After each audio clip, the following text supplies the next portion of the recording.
Hi అండి, chicken వింగ్స్తో biryani చేశాను. చాలా టేస్ట్గా ఉందో ఒకసారి మీరు ట్రై చేయండి. ఆ ప్రాసెస్ ఏంటో చూపిస్తాను. చికెన్ని బాగా కడిగేసి ఒక స్పూన్ కారం, తగినంత సాల్ట్, ఒక అర స్పూను గరం మసాలా పొడి, ఒక 4 స్పూన్లు పెరుగు, ఒక నిమ్మకాయ బద్ద పిండేయండి.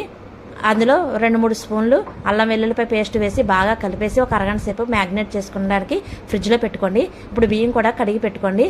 కుక్కర్ పెట్టి అందులో 2 స్పూన్లు నెయ్యి, 2 స్పూన్లు ఆయిల్ వేసుకొని మసాలా సామాన్లు వేసేయండి. చెక్క, లవంగాలు వేసుకున్నాక అవి వేగాక ఉల్లిపాయ, పచ్చిమిరకాయలు కూడా వేసి టమాటాలు కూడా వేయండి. అవి 2 బాగా వేగాక ఈ మ్యాగ్నేట్ చేసుకున్న చికెన్ వేసుకొని వాటర్ అంతా దగ్గరికి అయిపోయాక కొత్తిమీర, పుదీనా వేసుకొని ఇప్పుడు ఒక లోటాకి లోటన్నర వాటర్ అయితే వేసేయండి. అందులో కొంచెం ఒక చిన్న గ్లాస్ సగానికి పాలు వేయండి. చాలా టేస్ట్గా ఉంటుంది.